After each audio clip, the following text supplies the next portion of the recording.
Good evening, Uganda. You're listening to 933 KFM. This is the Friday edition of the Hotseat. Standing in for old man Andrew Mwenda is me, Kwezi Tabaro. And today I have a panel of one. Isaac Kayonde, right? Yes. Yes, good to have you, Isaac. Where is everyone? I can't seem to find them. Well, I spoke to Derek. I thought he would be here. He didn't. Yes, I expected you, Derek Wandera. I expected Joseph Sabiti and a few of the regulars, Joel Mkisa, to speak about what's happening in Kenya. But I hope they're stuck in jam and they are making their way here. Yeah. Regardless, we will start. Biggest stories this week is the Gen Z protests in Kenya and the US presidential debate. I don't know if you had a chance to watch it this morning. I didn't watch it, but I read, Yeah. Maybe we start with that before we discuss issues affecting our neighbor. I didn't watch it as well, and now I realize it might have as well been a very good idea to spare my sleep. But reading the comments and the harsh criticism, especially on Democratic Party-leaning media like CNN, has really left me dumbfounded. Yeah. Was Biden's performance that bad? It was that bad, according to what I've read. I mean, going into the debate,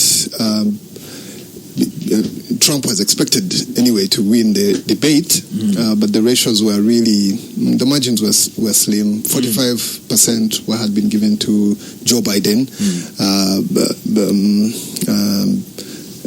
Trump was at 56. By the end of the debate, I saw somewhere it was a poll was showing 67%. Yes, for Trump. For Trump, So Trump had gone to 67, and Joe Biden had gone down to 30 something. I mean, I think it was more of the presentation, not the arguments that they were making on the debate, but the presentation of their. I saw clips where President Biden sometimes seemed to doze off and wasn't aware where he was. His words were not coherent. Yeah, he had those moments that he has had before, and they didn't really go well with the audience watching a debate. I mean, you can slip and fall. You can slip and fall out there, and they think it's a moment, but when everybody is watching, it becomes a bit difficult to say this is a one-off. So the thing is the Democratic Party needs to rethink their candidate. Age is now turning out to be an But isn't issue. it too late? I know we've been joined by Joseph Sabiti, but before I come to you, Joseph, Isaac, don't you think it's a little too late? The party primaries are done. There's a convention coming up sometime later this year. At most, the Democrats have 4 months. Yes, but at the convention, I mean, at the convention, they can, a candidate can step down, and those who had suspended their campaigns, because in the United States, you don't really dismiss a campaign. You just simply suspend it, just in case of any eventuality. So I don't know. I haven't followed it very, very closely, but I'm thinking, Trump may make a comeback, and it's a good thing. Sabi, did you watch the U.S. presidential debates last night? Well, early this morning. Crazy. There's nothing fun to watch about President Joe Biden. But why I want to ask a question, I asked a question on Twitter today, and many people seem to have missed the sarcasm. For me, when I saw Biden in that state, I asked myself, why can't he just step aside? Of course, it's not as easy as that, but you often hear these questions asked. If, for example, you remember late President Mugabe, President Biya of Cameroon, yes. The president of Gabon when he had that stroke. Yes. You saw very many, Africans and all other people saying, look, the only reason these people are still in those offices is because they are greedy, because they are corrupt, because they are this. I didn't see that in the case of Trump. In the case of Biden, he seemed to attract more sympathy than ridicule. I don't know what changes. Is it because he's a genuinely well-meaning old man? No, it is a colonial mentality. Yeah. We think that everything true. African is greed. Every African leader who stays in power, and they have not helped. Yeah. They have not made it any better because the way they act when they stay for long. But I think that the supposed to be greatest nation in the world is experiencing for me it's a fun moment. In what sense? We're seeing their president like that. How is it fun? For me, as a person. Sorry. Yes, crazy. These guys have made their names ridiculing Africa, ridiculing our leaders, ridiculing the way we do our things, ridiculing our democracy. That's why for me it's a moment of it's fun actually. I would want President Biden to go all the way. Probably I want to see him sleeping on a campaign trail or knocking a wall or something. He was during the debate. He would doze. I want to see him sleeping more. One of the things that caught the attention of the whole debate was the drug tests. He refused to take a drug test.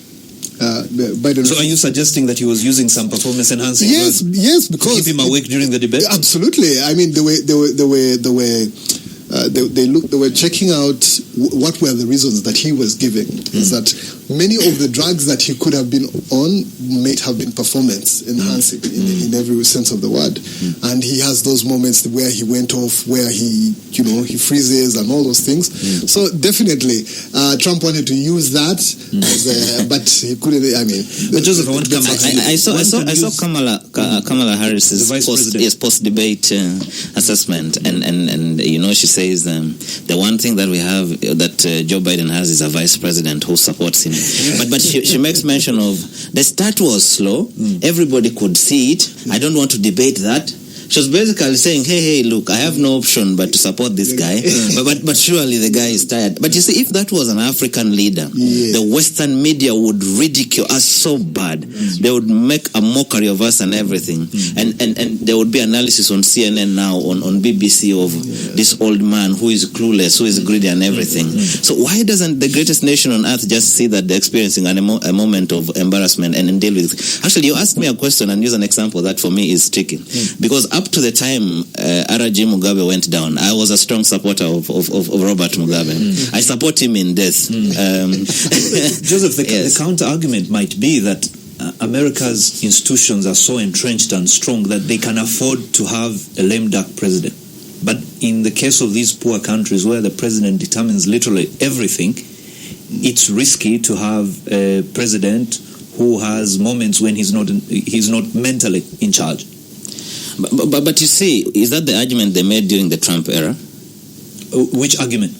The strength of the state versus the president, yes.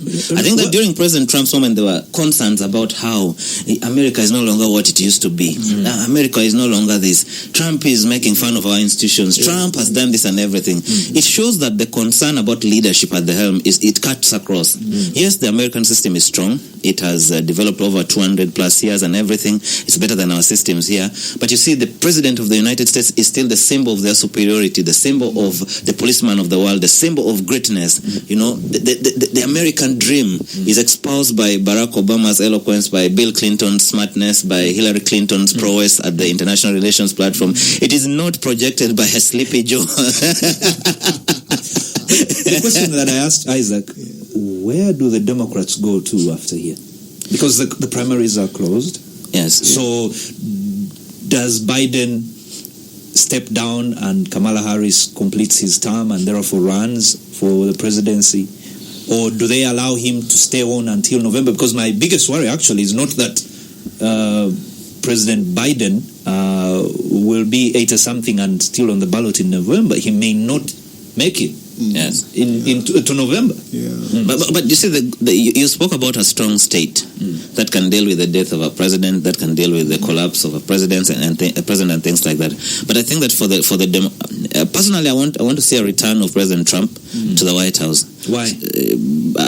I seem to appreciate his approach to leadership much more later after he left office. So for me, Joe Biden on the ballot at a personal level is a great thing. Let him go all the way, keep sleeping, and then do whatever he wants. I would want to see Trump return to the White House. I think I agree with you. I mean, for me, Trump, I'm a conservative by ideology, and I think Trump is the way Trump does, he's firm about his decision. He doesn't dilly-dally about things. He says it as it is and pushes things through whenever he wants to.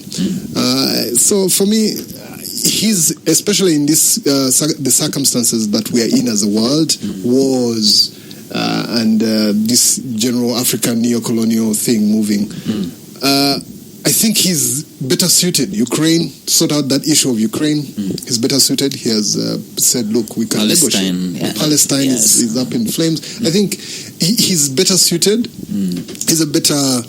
I feel he's among two bad options. He's a better one. Yes, much better option. Whoever thought that the US would be at a moment where we have to retreat to the concept of at leastism. At least, but for me, the questions of the day, the clash between the Israeli and Hamas in Palestine, the Ukrainian war, even Africa-US relations, and all these things need somebody who is more firm, more decisive. President Joe Biden, probably his time. I still insist that the Western media will project him in a particular way, not the way they ridiculed my old man Robert Mugabe and called him all kind of names. It appears that finally we have a moment to believe that greed is not just an African thing. But the human being is just greedy, because in that moment, by the way, it didn't start with the debate. Many of the functions, high-profile functions before the debate, you'd find, including international meetings, you'll find President Joe Biden veering off. He's supposed to be going left, he turns right. Or he freezes. He's caught offside. So the point I'm asking is, why should the American state continue to preserve and keep a freezing president up to this time? And even the American state, maybe the question should be asked to the American electorate. I know when Nigeria was going into the polls last year, there was a question that was asked, must have been on BBC or one of those international media houses, and they were asking, how did Nigeria end up with a choice, a young country like that, a choice of two very old guys, Bola Tinubu, who is 80-something now, and Atiku Abubakar, who is about 78. Same question could be asked about the US, very liberal society, enlightened. How did they end up having to choose between Trump, with all his baggage, 78 years, and then Joe Biden, 80 years old? I think for me, again, that just goes to show you the double standards that they use to judge Africa. But also, for me, it emphasizes the fact that age should not be a measure of so you agree with President Yoweri Museveni? It's not about biology. It's not about biology. It's about ideology. So, I mean, even in the spring, Tunisia, they removed the Ben Ali of 70-something and had a 92-year-old president. What ideas? This man in the U.S., Bernie Sanders. Bernie Sanders had a youth population, fronting him at the time. And he was 88. And he was 80-something. So, for me, the thing is, what ideas are you bringing on the table? That's what we need. That's what is important. Age, it's as good as saying, oh, you know what, I am smarter than my father because I'm younger. Age shouldn't be an issue. What should be an issue is what you bring to the table. Let's domesticate the debate. President Yoweri Museveni will certainly head into the 2026 polls as the NRM candidate. He turns 80 this year. He will be 82 in 2020. Well, he won't be 82 by the time we go into the election, but he'll be 81 and a few months. Is this something that you think observers within the inner sanctum of the establishment in Uganda are worried about? Absolutely not. A President Yoweri Museveni who's not as lucid as he is today? Absolutely not. I think nobody's worried about his age. What people are worried about. Is he able to remain lucid at his age? Yes, absolutely. I mean, he has demonstrated his physical abilities. But you see, it's not physical ability at this point, it's the mind. Yes, agreed. But I'm saying he's not senile. You get, he's a man who articulates his positions quite well. He's not a Joe Biden, certainly. He's the only thing is that people tend to forget the fact that President Museveni became president at 42. So he has. But you see, the comparisons with Biden are valid because Biden has also been in public office for the last 50 years. Yeah. But he's only a few months older than President. Not at the level. You know, there's something that happens when you become a U.S. president. I don't know what it is. They showed pictures. The difference between 8 years of any president, they showed pictures of Putin. And then when he was starting and up where he is now, and the man has literally not changed so much. But Barack Obama entered the White House with black hair, left when he was all gray. You know, so I feel like because we're going to leave this subject, I want Sabiti to have the last word. Do you think this is something that Ugandans should also perhaps worry about? Kwesi, the stable and strong state that Uganda has relied on the proficiency, the magnanimity, the strength, the individual capabilities of President Yoweri Museveni. The conversation I think that is becoming more loud is the possibility of a Yoweri-less Museveni.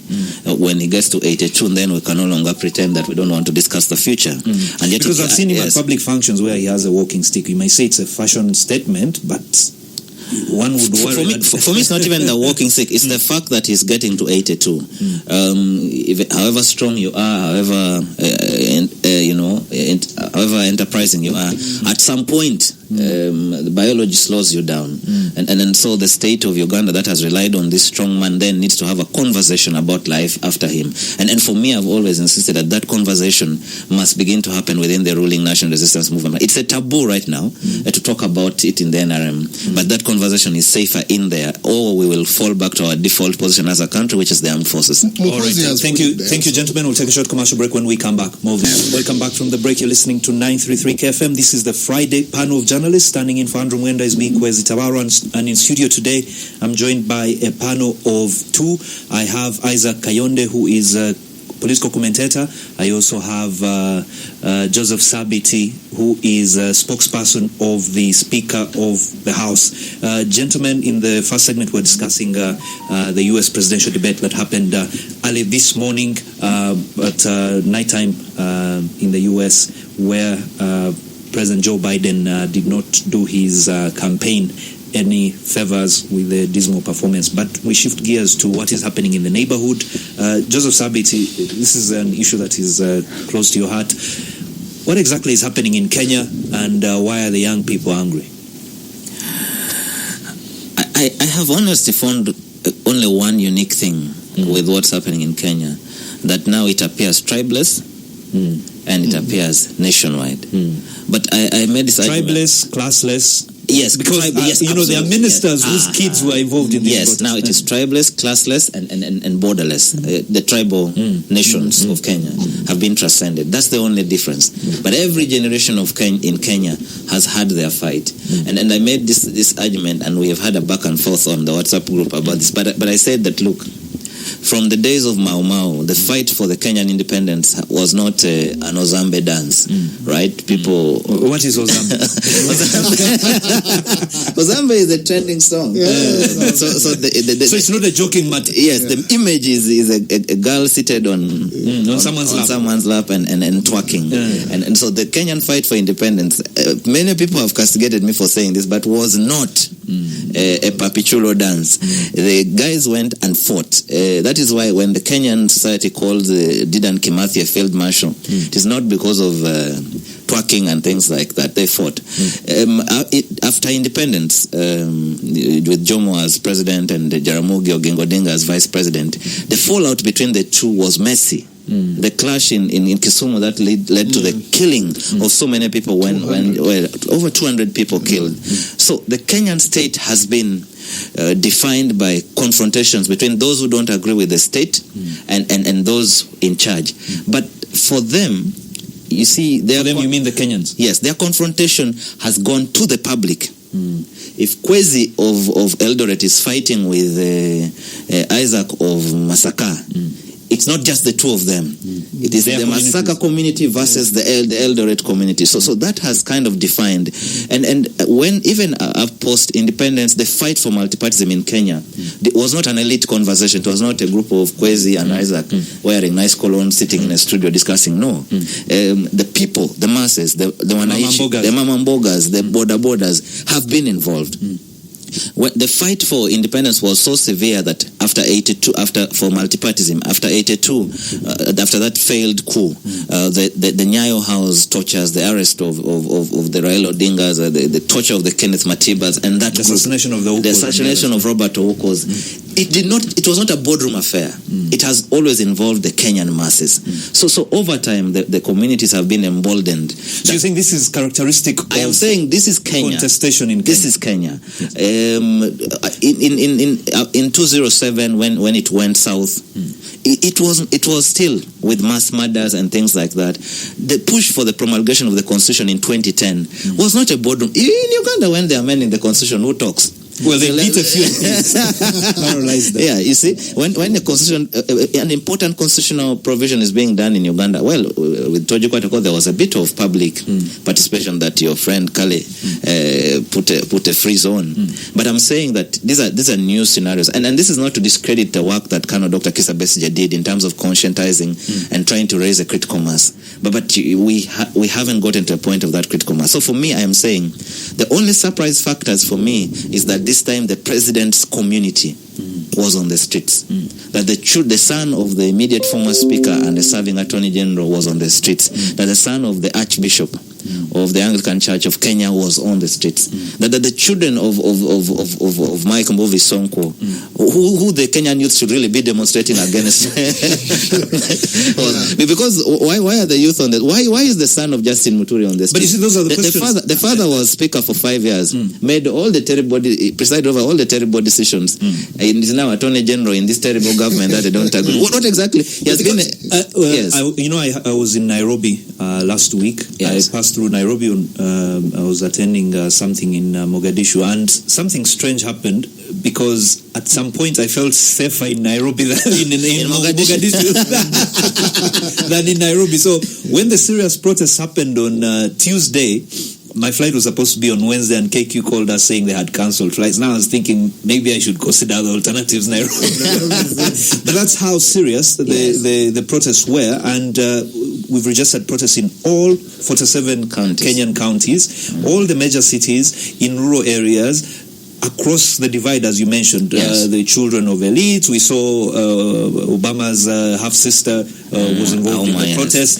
It's like a carnival atmosphere at some points in Nairobi. Isaac, is it possible that the Kenyan establishment did not read the signs or the writing on the wall, and they thought, because I interviewed one of the young people involved in the protest, and she said that one of the major causes of their anger was the dismissal with which they were met, because many of these politicians thought, these are TikTokers and such people, and they can't sustain a protest. In any case, they don't have any ground support. But the more they stood out there in the streets, the more they were joined by other groups of people. I even saw pictures of policemen abandoning their uniform and joining the protesters. So how could the Ruto administration not have seen the sign? Yes, I don't know. If I'm to read anything, Rigathi said... Rigathi is the deputy president. The deputy president, he was talking about a lack of intelligence, and he went off with a lack of intelligence in terms of human... No, national intelligence. Okay. The National Intelligence Services, and they had a banter with the chairperson that how could you not have read into this? But... for me, the one thing about politics is that there's nothing new under the sun, Why I feel like the Kenyan thing, it's just like here, you have, if you relate it with home, it's highly unlikely that we could garner those numbers and cause that kind of effect, but it's possible, right?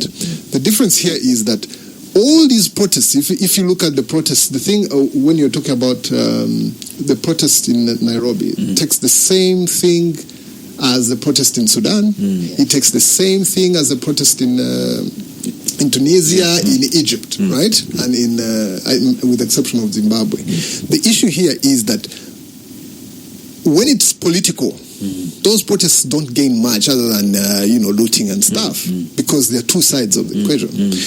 When it is a cause that affects everybody, that generates and turns into, it causes a change of government.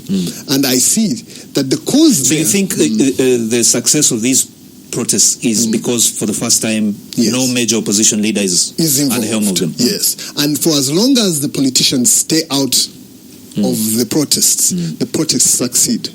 And that's something that everyone needs to interrogate seriously. But again, for me, I feel like it was a misguided. In my opinion, it's misguided. Misguided? What is misguided? Misguided protests. Why? Why do you think so?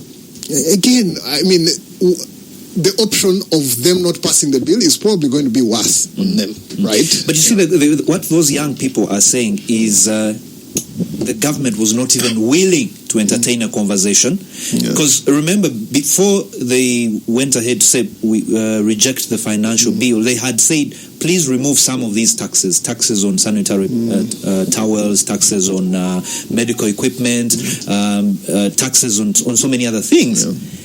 The government dismissed them.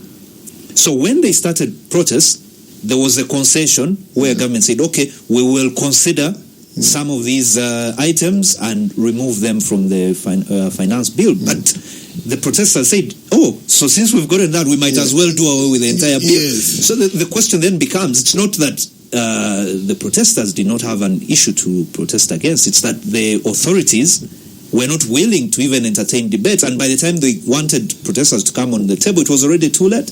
I agree. Okay.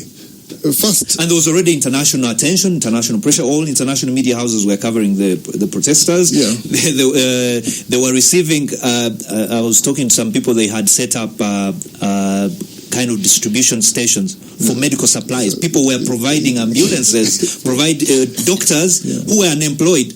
We are now employed to provide emergency services within the protest. I had a friend who was participating, who I kind of got minute by minute, and then there's also an African integration think tank which was giving us updates on everything. The issue is that, first of all, young people in carnival-like environments tend to enjoy themselves. Even Hozambe was in the protest.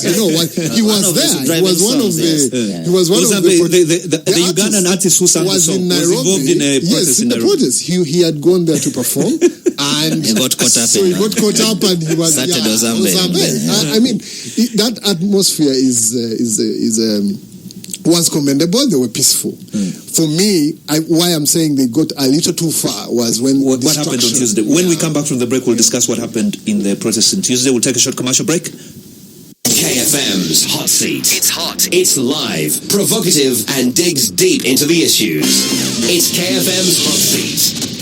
The K-Drive. The K-Drive. Double-charge K-Drive on 933 KFM. And now, introducing Emeka the Romantic Muchiga with his hit new single, Iron Sheets. Let's bring back those iron sheets that were meant for Karamoja. The K-Drive. With Becky and Emeka, the Romantic Muchiga. Nabanja, Nadutu, Matia Kasaija, a man who said that he was called to pick them. Banange who bewitched the office of the Prime Minister. Banange, please bring back those iron sheets. The K-Drive. The K-Drive. Monday to Friday, 3 to 7 p.m. on the fresh and reloaded 933 KFM.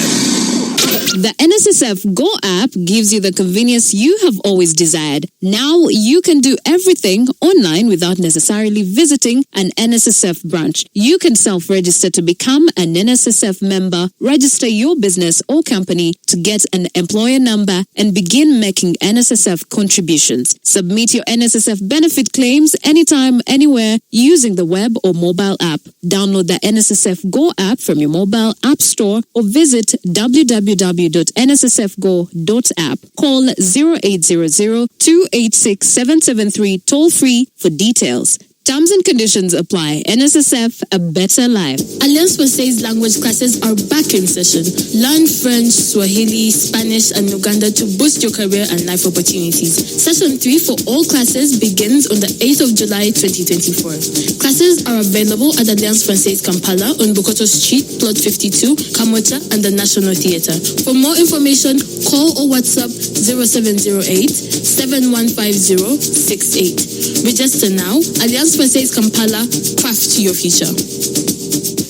Imagine your favorite team getting more time to play. Or your boss giving you more salary. Now, picture getting more money when you fully pay off a more cash loan. I've just received 500k. That's right. With more cash from NCBA Bank and MTN Momo, every payment is a chance for you to win big.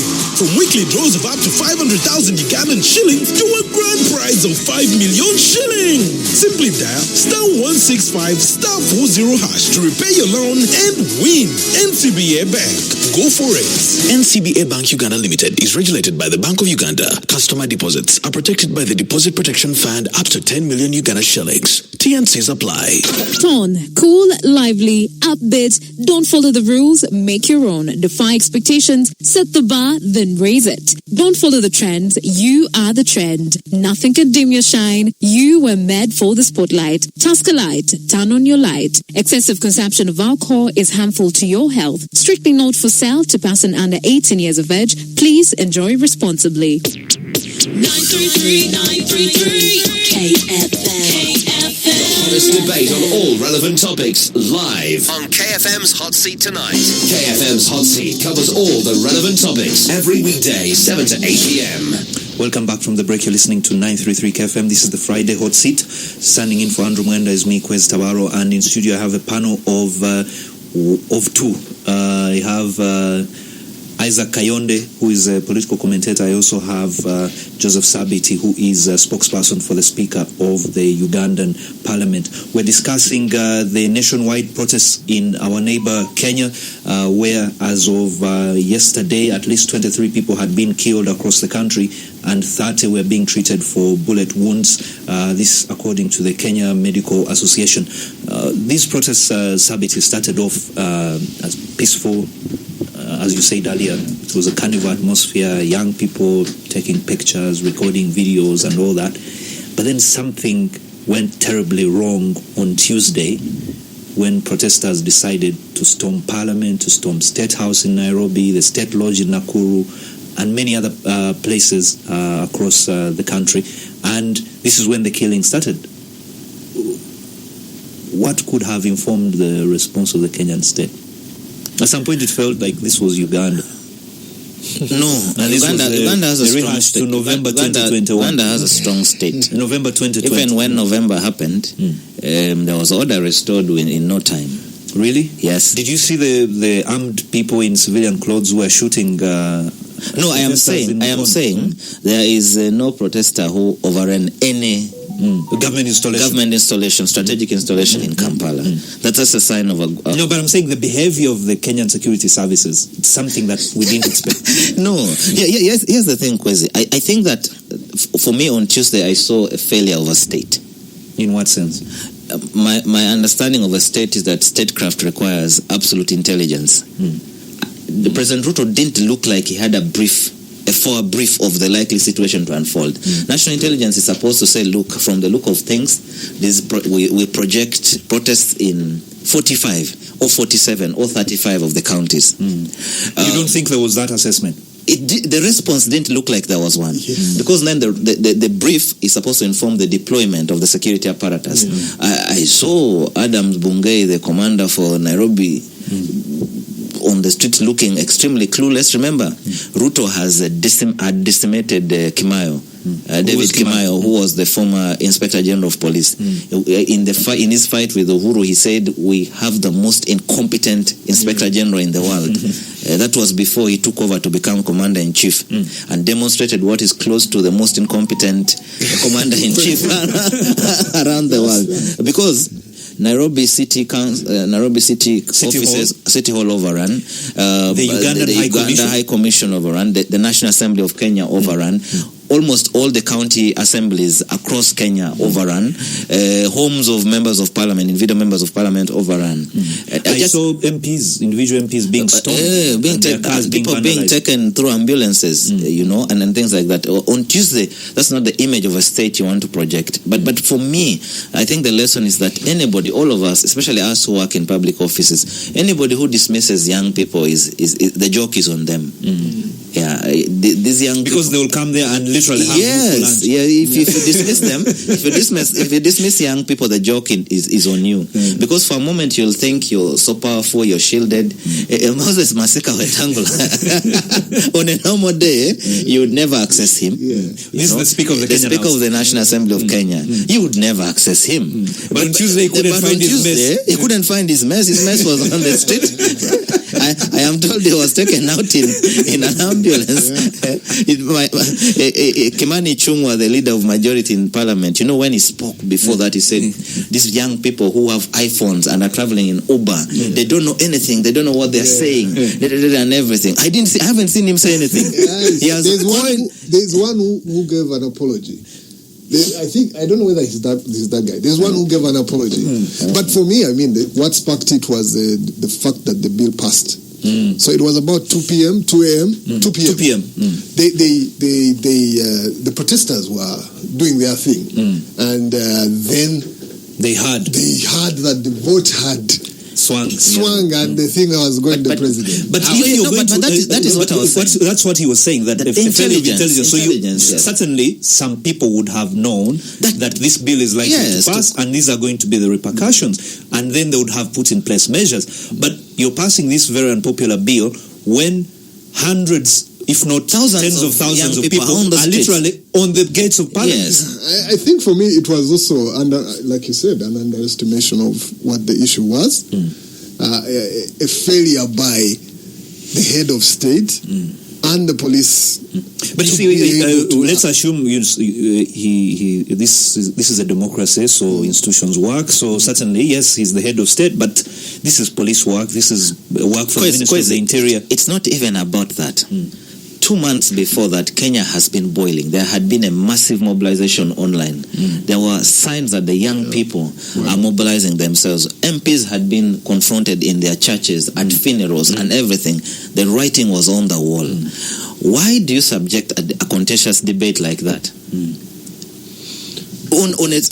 Under those circumstances, why do you allow the bill to be debated? Only for you to wake up and say, if you're like, I've retracted the bill. I've retracted. Yeah, what was fundamental in that bill that would transform Kenya?